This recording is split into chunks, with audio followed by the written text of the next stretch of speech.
الله وبركاته. وعليكم السلام ورحمة الله.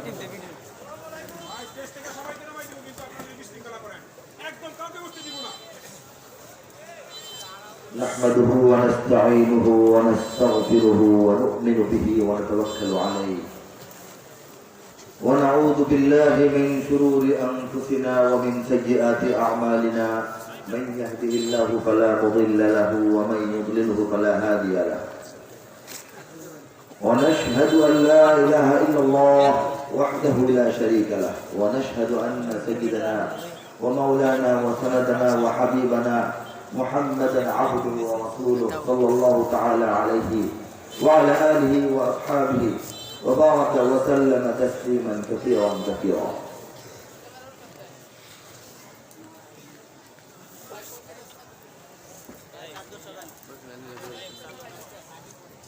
আলহামদুলিল্লাহ, আজকে এই কটিয়াদি উপজেলার বাগে জান্নাত জামে মসজিদ এবং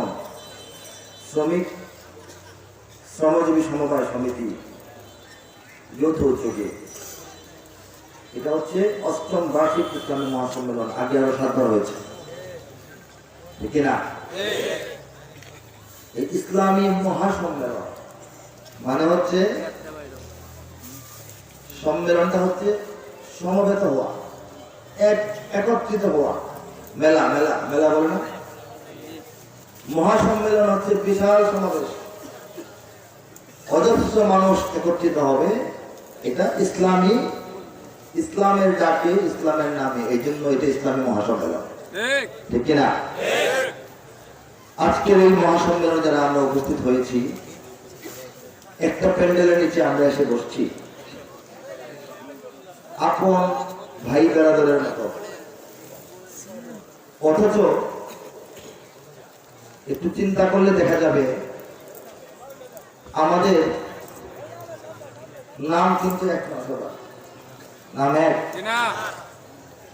আমাদের নাম ভিন্ন, ঠিকানা ভিন্ন, বয়স ভিন্ন, চেহারা ভিন্ন, পেশা ভিন্ন, কায় কারবার ভিন্ন, চিন্তা ভাবনা ভিন্ন, রুচি পছন্দ ভিন্ন, মন মেজাজ ভিন্ন, অনেক কিছুই ভিন্ন। আমাদের নেতা ভিন্ন, মার্কা ভিন্ন, দল ভিন্ন, মিছিল ভিন্ন, ভোট ভিন্ন। সমস্ত ভিন্নতাকে নিশ্চিহ্ন করে দিয়ে সমস্ত দলের পরিচয়, নেতার পরিচয়, মার্কার পরিচয়, আঞ্চলিকতার পরিচয় ভাস করে পকেটে ভরে আমরা এখানে একটা মাহফিলে এসে আপন ভাই বেরাদরের মতো বসে আছি ইসলামের ডাকে, ঠিক কিনা বলেন? একটা মাত্র পরিচয়ে উম্মতে মুহাম্মদ বলেন সুবহানাল্লাহ। এই যে একটা ব্যাপার, এই ব্যাপারটি, এই বিষয়টি প্রমাণ করে যে গোটা বাংলাদেশে বিভিন্ন দলের মতের, চিন্তার, ভাবনার, রুচির, পছন্দের, মিজাজের মানুষকে, অর্থাৎ গোটা জাতির ১৬ থেকে ১৮ কোটি মানুষকে ঐক্যবদ্ধ করার জন্য একমাত্র উপায় হচ্ছে ইসলাম,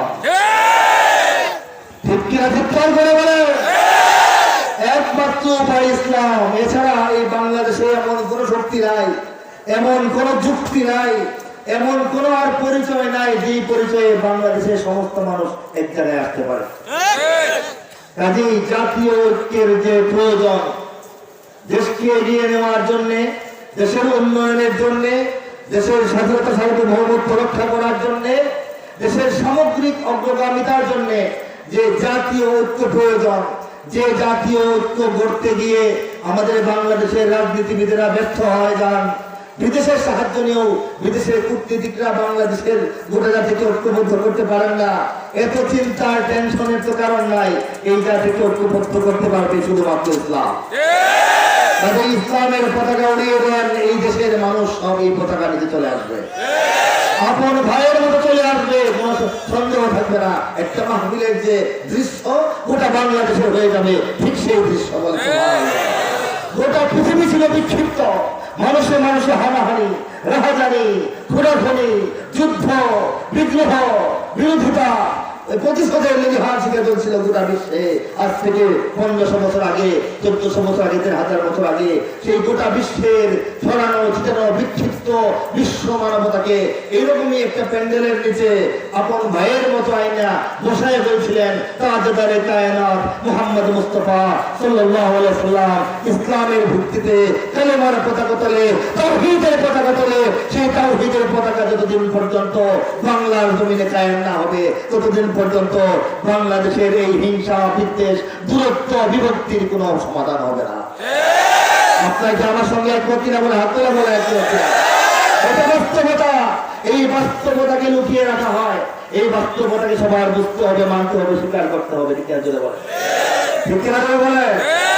এটা বাস্তবতা, এটা মানতে হবে। দেখেন, করোনা ভাইরাস গোটা বিশ্বকে মেসাকার করে দিয়েছে। সারা দুনিয়ার হিসাব নিকাশ পাল্টে দিয়েছে। আমেরিকা গরিব হয়ে চীন ধনী হয়ে গেছে। ঠিক কিনা বলেন?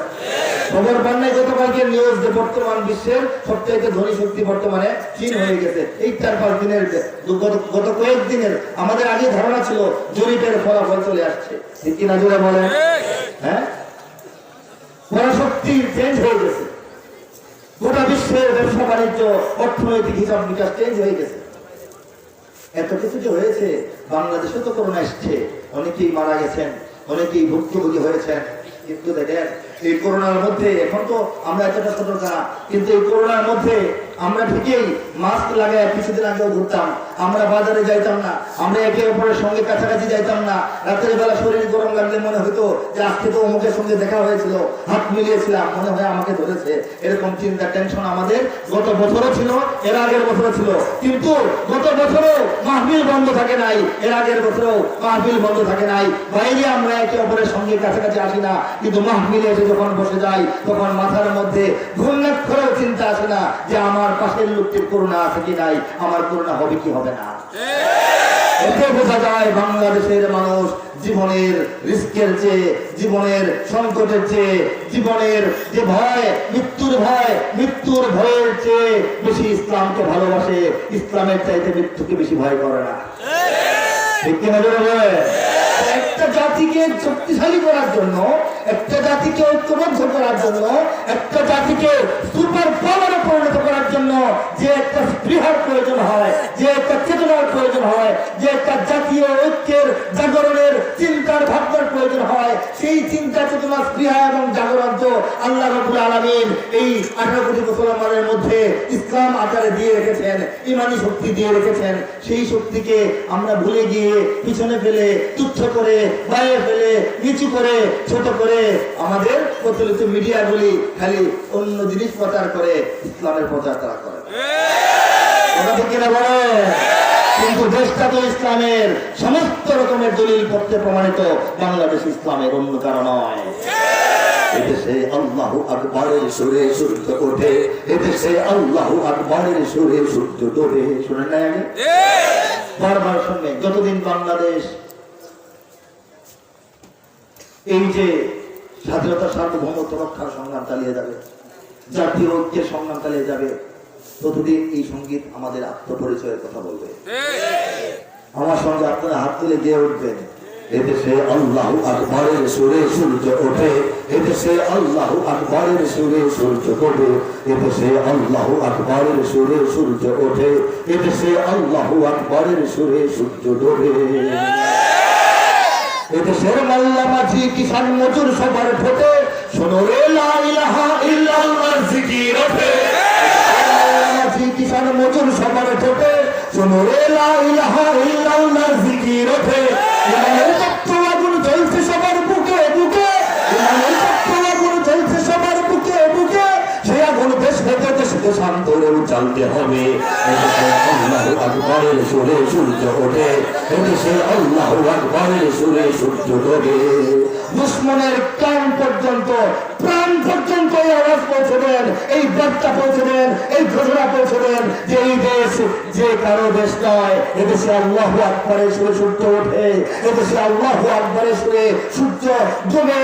প্রতিদিন ফজরের নামাজের আজানে ভূমিতে সূর্য উদিত হয়, প্রতিদিন মাগরিবের আজানে ধুলিতে সূর্য অস্তমিত হয় এই দেশে শুধু ইসলাম থাকবে। ইসলামকে যদি ডিস্টার্ব করা হয়, ইসলামকে যদি ক্ষতি সাধনের চেষ্টা করা হয়, তাহলে আর অন্য কোনো কিছু, অন্য কোনো কেউ এই দেশে থাকতে পারবে না। নারায়ে তাকবীর, নারায়ে তাকবীর, আল্লাহু আকবার। দুনিয়ার মুসলিম এক হও, এক হও, এক হও, দুনিয়ার মুসলিম। নারায়ে তাকবীর। এদেশের পথে ঘাটে,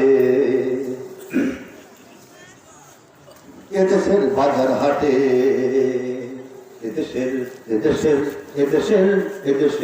এদেশের গঞ্জে গ্রামে খোদার নামের তসবিহাতে কত পীর আউলিয়াদের অশ্রু ধরে গভীর রাতে।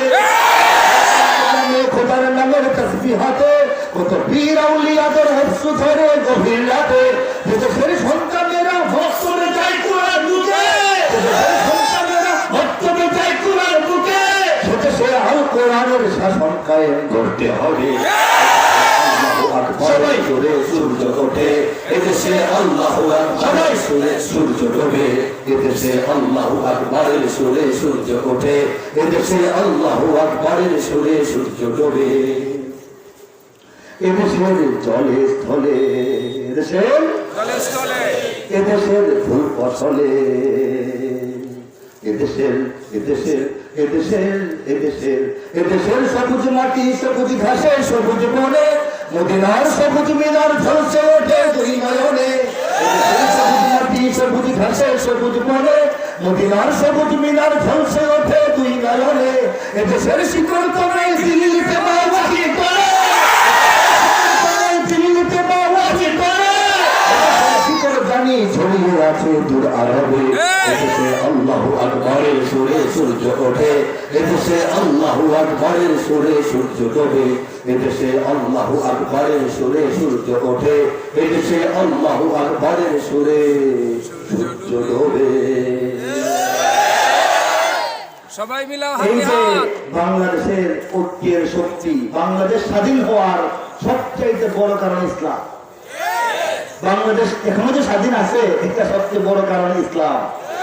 বাংলাদেশ যে স্বাধীন থাকবে আমরা রাখবো, এটা যুক্তি এবং শক্তি কারণ হলো ইসলাম, অন্য কিছু না। যদি বলেন যে বাংলা ভাষা আমাদের প্রাণের ভাষা, এর পৃথিবীতে একমাত্র ভাষা যে ভাষার জন্য মানুষ শহীদ হয়েছে। কিন্তু শুধুমাত্র বাংলা ভাষায় দোহাই দিয়ে বাংলাদেশকে স্বাধীন রাখতে পারবেন না। কেননা কলকাতার মানুষও বাংলায় কথা বলে, তারা কিন্তু স্বাধীন হয়ে যায় নাই, তারা ভারতের গোলাম হয়ে আছে কিনা বলেন? এই যে একটা এত বড় তিন দিকে বেষ্টিত একটা আমরা দেশ, চতুর্দিকে একদিকে সমুদ্র সমুদ্র সমুদ্র, আর বাকি তিন দিকে 1 ইঞ্চি পরিমাণ মুসলিম দেশের সীমানা বাংলাদেশের সঙ্গে নাই। কথাটা চিন্তা করে দেখেন, পৃথিবীর অন্যান্য মুসলিম দেশ আর বাংলাদেশের মধ্যে পার্থক্য আছে। পৃথিবীর অন্যান্য মুসলিম দেশ, আশেপাশে আরো মুসলিম দেশ, আরবের দেশগুলি সবাই ভাই বেড়াদার, আশেপাশে অনেক মুসলিম দেশ। বাংলাদেশ একা একটি মুসলিম দেশ, যে দেশের চতুর্দিকে 1 ইঞ্চি পরিমাণ কোন কানাকানি একটু কথা বলবে, হাত না মেলাতে না পারো, একটু আঙ্গুলটা মিলাবে, এরকম কোন বন্ধু মুসলিম রাষ্ট্র নাই। কোথাও প্রমাণ করতে পেরেছে? বাংলাদেশের মুসলমানরা ভালো করে চিন্তা করে দেখেন, বাংলাদেশ এককভাবে একটি বৃহত্তর অমুসলিম রাষ্ট্রের পেটের ভিতরে একটি দেশ।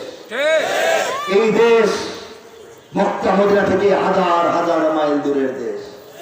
এই দেশ রাসূলুল্লাহর জামানা থেকে 1500 বছর পরের মানুষের দেশ, এবং আশপাশে কোনো মুসলিম রাষ্ট্র নাই। এই হিসাবে এই দেশে এখনো ইসলাম ভালো করে আসারই কথা ছিল না। ইসলাম এখনো ভালো করে বাংলাদেশে আসারই কথা ছিল না, কারণ আরবের আরো কাছাকাছি অনেক ভূখণ্ডে ভালোভাবে ইসলাম এখনো প্রতিষ্ঠিত হয় নাই। তাহলে বাংলাদেশ ইসলামের দেশ কেমনে হয়ে গেল? কিভাবে হয়ে গেল? ভারতবর্ষ তো শাসন করেছে মুসলমানরা 700 বছর, শাসন করে নাই? হ্যাঁ, পাঠানরা শাসন করেছে, মোগলরা তো 500 বছর শাসন করেছে। এই যে 700-800 বছর ভারতবর্ষ মুসলমানরা শাসন করলো, মুসলমানের সংখ্যা কি ওখানে বেড়ে গেছে নাকি ভারত এখনো হিন্দু প্রধান রাষ্ট্র? বলেন, হিন্দু প্রধান রাষ্ট্র, হিন্দু ভাইদের সংখ্যা এখানে বেশি। তাহলে বাংলাদেশের মুসলমানের সংখ্যা প্রায় শতভাগ কিভাবে হয়ে গেল? চিন্তার বিষয় কিনা? এই চিন্তা আমরা করি না, কিন্তু আমেরিকা করে। এই চিন্তা আমরা করি না, মিস্টার পুতিন করে। এই চিন্তা ইসরায়েল করতেই থাকে দিন রাত। এই চিন্তা করার জন্য আলাদা অফিস বসে রাখছে যে বাংলাদেশ নিয়ে চিন্তা করো, বাংলাদেশের খবর নাও, বাংলাদেশের সমাধান কেমনি সম্ভব এই বুদ্ধি বাই করো। ইহুদিরা লেগে আছে এই চিন্তায়। ভারতের ঘুম নাই, অথচ আমরা নাম থেকে ঘুমাই। আমাদের চিন্তা নাই যে আমরা কিভাবে এত মুসলমান হয়ে গেলাম। আরে এমনি হয়ে যায় নাই, রব্বুল আলামিন আমাদের উপর অনেক বড় দায়িত্ব দিয়েছেন। দায়িত্ব দিয়েই আমাদেরকে মুসলিম প্রধান রাষ্ট্রে পরিণত করেছেন। এই সাগরের পারে পেট কাদা মাটির এই দেশ, এই পোকামাকড়ের দেশ, এই গরিব টাঙ্গালের দেশ ছিল বাংলাদেশ। এই বাংলাদেশে শতকরা 94.6% মুসলমান। আগের হিসাব এখন করলে আরো বাড়তেও পারে। কেমন মুসলমান? ইসলামের জন্য জীবন দিতে পারে এমন মুসলমান। কেমন মুসলমান?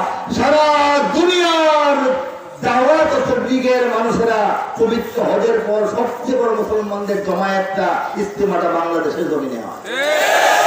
আরব হচ্ছে নবীর দেশ, কোরআন নাজিলের দেশ। সেই আরবের যে দেশগুলো আছে, আরব তো অনেক বড়, আরবের যে দেশগুলো আছে, কাতার বলেন, কুয়েত বলেন, জর্দান বলেন, আরব আমিরাত বলেন, সৌদি আরব বলেন, এইসব বাহরাইন বলেন, এইসব দেশে সুন্দর সুন্দর সুরম্য মসজিদ তৈরি হয়। আর সেই সব মসজিদে আযান দেওয়ার জন্য, নামাজ পড়ানোর জন্য, তারাবি পড়ানোর জন্য বাংলাদেশ থেকে হাফেজ, ইমাম, মুয়াজ্জিন তাদের নিতে হয়। বাংলাদেশ কি ইসলামের পিছনে আছে না নেতৃত্বে আছে? মোটামুটি রব্বুল আলামিন বাংলাদেশের মুসলমানদেরকে দিয়ে শ্রেষ্ঠ মানায় ইসলামের জন্য গুরুত্বপূর্ণ ভূমিকা পালন করাবেন। নেতৃত্বের আসনে আমাদেরকে বসাবেন, আমাদের হাতে তাওহীদের পতাকা আল্লাহ পাক তুলে দিবেন। সেই এই আমি যে বললাম কথাটা কি মিথ্যা না সত্য মনে হয়? আল্লাহ পাক বাংলাদেশের মুসলমানদেরকে শ্রেষ্ঠ মানায় ইসলামকে রক্ষা করার একটি বিশাল সেনানিবাস, ক্যান্টনমেন্ট, রিজার্ভ ফোর্স হিসেবে বাংলাদেশের মুসলমানদেরকে আল্লাহ পাক গড়ে তুলতেছেন। সামনে তো ইসলাম ও মুসলিমের লড়াই আসবে, ঈমান এবং কুফরের লড়াই আসবে, শিরক এবং ঈমানের লড়াই, তাওহীদের লড়াই আসবে। সেই লড়াই বিশ্বব্যাপী ছড়িয়ে পড়বে, সারা বিশ্ব সেই লড়াইয়ে যুক্ত হতে বাধ্য হবে। সেটাই হবে তৃতীয় বিশ্বযুদ্ধ হয়তোবা। তখন বাংলাদেশ অগ্রণী ভূমিকা রাখবে কালিমার পতাকা হাতে নিয়ে ইসলামের জন্য। আপনারা কে কে ব্যক্তিগতভাবে সেই দিনের জন্য প্রস্তুত আছেন? হাত তুলেন।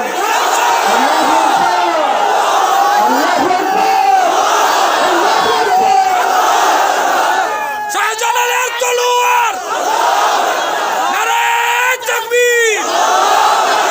ইসলামের শত্রুরা, বাংলাদেশের শত্রুরা, আলেম ওলামার শত্রুরা, আল্লামা মুহিব খান, নারায়ে তাকবীর।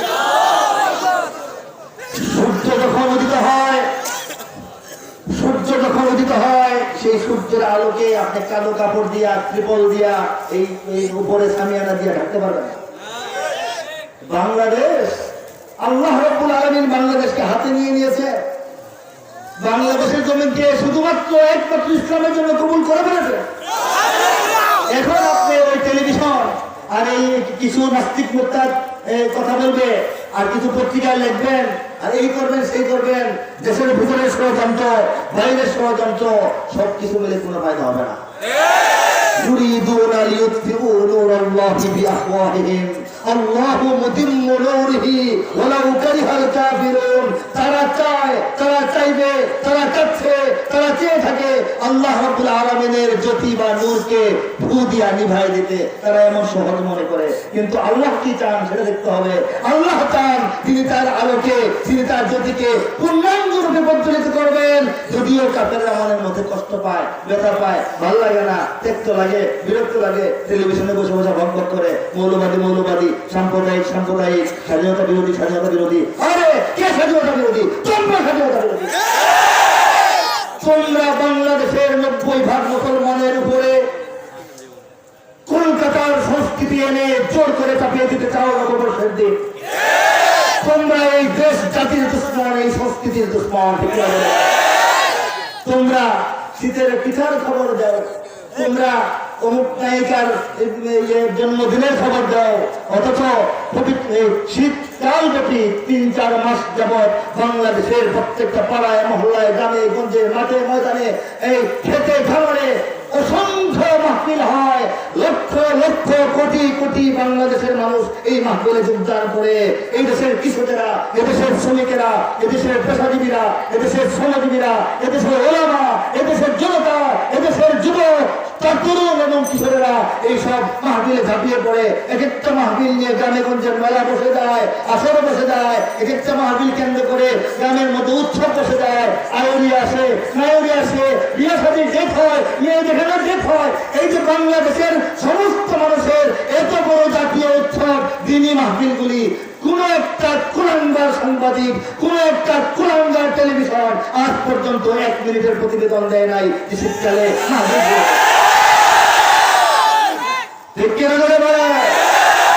এই মাহফিলগুলি বাংলাদেশে হয়, পাকিস্তানের লোকেরা এসে করে না, বাংলাদেশের লোকেরা করে। বাংলাদেশের যে মানুষগুলি মাহফিল করে, এরা কি এই জাতির বাইরে? এদেরকে বাদ দিয়ে পরে জাতি গণনা করা হয়? এদেরকে বাদ দিয়ে জাতি গণনা করা হয়? সতর্ক হয়ে যান, সাবধান হয়ে যান। এই দিন নয়, আরো দিন আছে। আপনাদের কোনো ষড়যন্ত্র কোনো কাজে লাগবে না। বাংলাদেশ যেদিকে যাওয়ার সেদিকেই যাচ্ছে, যে গতিতে যাওয়ার সেই গতিতেই যাচ্ছে। সমস্ত মুসলমানকে যদি কেউ বন্দী করে ফেলে, হত্যা করে ফেলে, ইসলামের বিন্দু মাত্র ক্ষতি হয় না। 1400 বছর আগে থেকে আজকে পর্যন্ত পৃথিবীর কোথাও ইসলামের কোনো ক্ষতি হয় নাই, পরাজয় হয় নাই। যদিও মুসলমানদের বিপদ আপদ সংকট আছে, মুসলমানদের সংকট আর ইসলামের সংকট এক কথা নয়। কিনা করে বলেন? ভয় পান? ভয়ের কিছু নাই, ভয়ের কিছুই নাই। ইমানের সৈনিকেরা ভয় পেও না। ইমানের সৈনিক কারা কারা? সবাই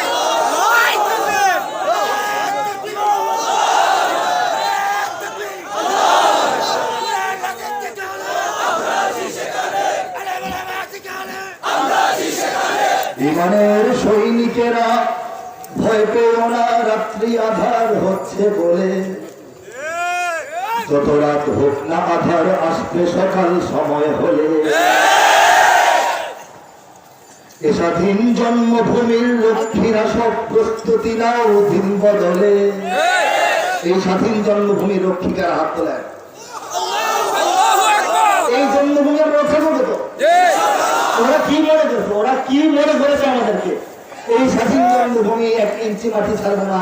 আজকে থেকে আরো 17 বছর আগে আমি কবি মহিত খান তরুণ বয়সে বলে দিচ্ছি, আর ইঞ্চি ইঞ্চি মাটি সোনার চাইতে থাকি।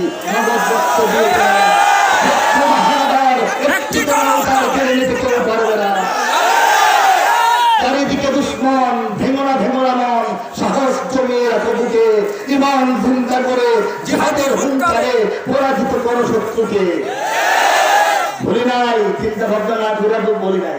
আজকে থেকে 10 বছর আগে, আর 2010-এ আমি কবি মহিত খান, আপনাদের কবি, এই বাংলাদেশের একজন কবি, আমি গিয়ে রেখেছি, ডিক্লিয়ার দিয়ে দিয়েছি, যদি আমার দেশের সীমানা বন্ধু মুছে দিতে কেউ চায়, যদি আমার মাটির ধন সম্পদ লুটে নিতে কেউ চায়, যদি আমার সাগরে আমার পাহাড়ে ফেরায় লোভের চোখ, আমি প্রতিবাদে চলে উঠবই। তবে তাই হোক, যদি পরে শকুনের ধাবা, এই সুপ্ত বারুদ চাপি নিয়ে ফের খেলে যদি কেউ দাদা, কোটি মানুষের প্রাণের কুটিরে আগ্রাসনের হাত যদি কেউ বাড়ায়, তবে আবার যুদ্ধ হবে। আজকে থেকে 10 বছর আগে বলেছি না? খামাখা বলি নাই, আমি খামাখা কথা বলার জন্য কবি হই নাই। আজকে থেকে 20 বছর আগে আমি গিয়েছিলাম, ভয় পেও না বন্ধু আমার, কদম বাড়ার আগে রক্ত সাগর ঢেলি তবে মুসলিমেরা জাগে।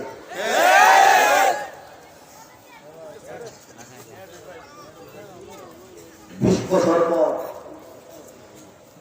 পৃথিবীর সবচেয়ে বড় পরাশক্তি মুমিন মুসলমানদের মার খেয়ে ধাওয়া খেয়ে ভেঙে যেতে বাধ্য হয়েছে। গিয়েছিলাম 20 বছর আগে, 20 বছর পরে নিজের চোখে রেজাল্ট দেখেছি। ঠিক কিনা বলে?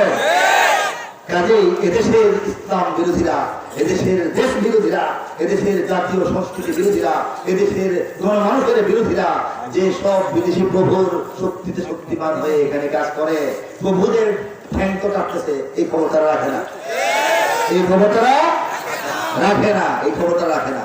ইমানের সৈনিকেরা ভয় পেও না, রাত্রি আধার হচ্ছে বলে, ইমানের সৈনিকেরা ভয় পেও না, রাত্রি আধার হচ্ছে বলে, যত রাত হোক না আধার আসবে সকাল সময় হলে, যত রাত হোক না আধার আসবে সকাল সময় হলে, এ স্বাধীন জন্মভূমির রক্ষীরা সব প্রস্তুতি নাও দিন বদলে, এ স্বাধীন জন্মভূমির রক্ষীরা সব প্রস্তুতি নাও দিন বদলে, এ লড়াই লড়তে হবে শক্তি সাহস বুদ্ধি বলে, এ লড়াই লড়তে হবে শক্তি সাহস বুদ্ধি বলে। জালিমের খণ্ডে জুলুম আর কটা দিন ধৈর্য ধরো,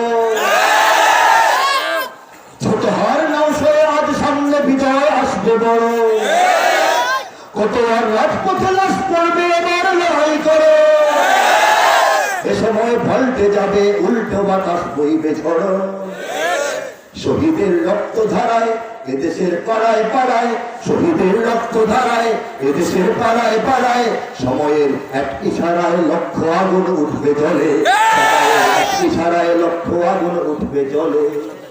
বিশ্বাস হয় না হয় না? বিশ্বাস হয়?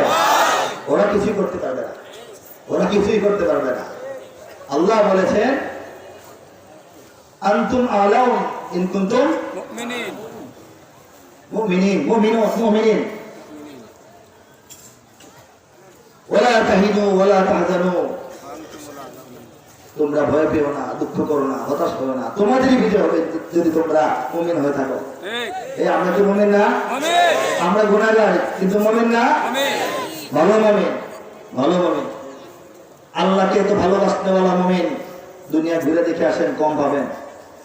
আমি খামাখা বলতেছি না, ইউটিউবে টিপে টিপে দেখে বলতেছি না, নিজের চোখে ইউরোপ, আমেরিকা, মধ্যপ্রাচ্য, মধ্য এশিয়া ঘুরে এসে দেখে বলতেছি। পৃথিবীর কোন দেশ নাই যে দেশে কাম কাজ ঘর সংসার দোকানপাট ফলায় বন্ধ করে রেখা ইসলামের কথা শোনার জন্য মানুষ মাটির মধ্যে লেটারে বসে থাকে, এরকম পৃথিবীর কোন দেশের দৃশ্য নাই। লেটা দিয়া বুঝুন না, লেটা দিয়া সালন চিনেননি, সিপি চিনেননি, সৌরা চিনেননি, এগুলি বাংলা কিশোরগঞ্জের ভাষা, আমাদের ভাষা, আমার ভাষা, এগুলি ভুলে গেলে চলবে না। এগুলি লেটা দিয়ে বসে গেছি আমরা, আমরা কিন্তু আল্লাহর প্রিয় বান্দা, বলেন সুবহানাল্লাহ। আল্লাহর নবীর সঙ্গে যদি কোনো বিয়াদবি হয়, আমাদের বউগুলা বাড়ির কথা মনে থাকে না, আর আমাদের মায়েরা বাড়িতে বসে থাকলে ঝাড়ু দিয়ে বাইরে বাড়ি করে তাড়াতাড়ি যা। এই হচ্ছে বাংলাদেশের মুসলমান, বাংলাদেশের মুসলিম, আমি বাঙালি মুসলমান। আর যারা তাদের দলের নেতার বিরুদ্ধে কথা বললে জয়লা উঠে, নবীর বিরুদ্ধে কথা বললে ঘুমায় থাকে, এদের ঈমান নবায়ন করতে হবে, তাদের ঈমান নবায়ন করতে হবে। তারা বাংলাদেশে থাকতে পারবে না, থাকতে পারবে না, তাদের ভিত্তিমূল দুর্বল, যাদের ভিত্তি দুর্বল তাদের পতন অনিবার্য।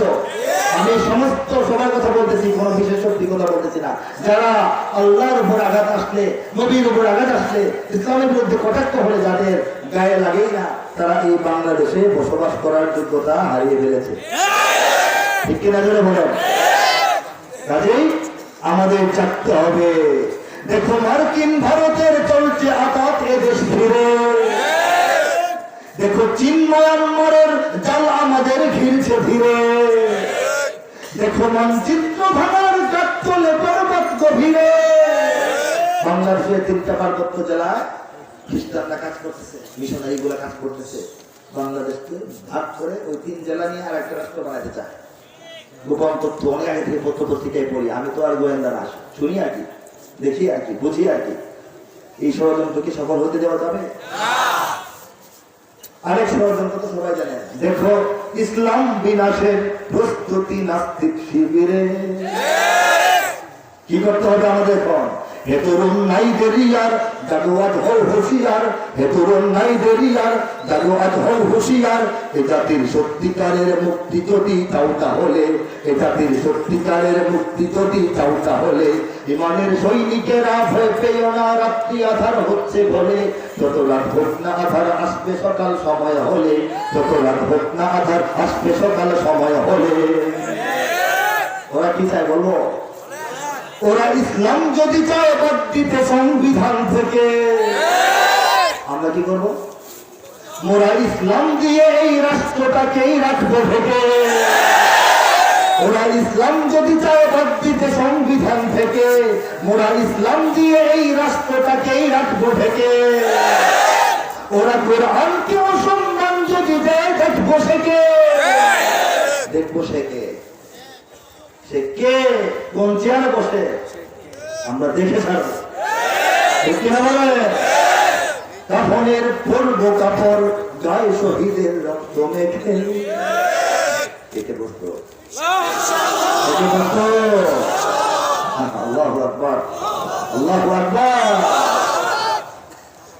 জাতির নব্য চালে চেতনার অন্তরালে, দেব না দেশকে যেতে শয়তানি চক্রের দখলে। যেদিন সেই বিপ্লব ঘটবে সেদিন কি হবে জানেন? বাংলাদেশের ইসলাম প্রিয় জনতা যখন জেগে উঠবে সেদিন কি ঘটবে জানেন? কি ঘটবে জানেন? একদিকে আমেরিকা, ভারত, চীন, মায়ানমার চাপ দিয়ে বাংলাদেশকে ধরার চিন্তা করতেছে। আর বাংলাদেশের ভিতরে যারা ইঁদুরের মতো বাংলাদেশকে কাটে তারা তো তাদের কাজ করতেই আছে। এই দিন থাকবে না। কৃষকের কাছ থেকে কোদাল উঠবে সেদিন লক্ষ্য হাতে, শ্রমিকের খুনকি সাবল ছুটবে সেদিন দেশ বাঁচাতে। কোটি প্রাণ জাগবে সেদিন রক্ত রঙিন লাল প্রভাতে, কোটি প্রাণ জাগবে সেদিন রক্ত রঙিন লাল প্রভাতে। আজানের বাজবে ধ্বনি ওই পাহাড়ের সব চূড়াতে, আজানের বাজবে ধ্বনি ওই পাহাড়ের সব চূড়াতে। ঠিক কিনা জোরে বলে?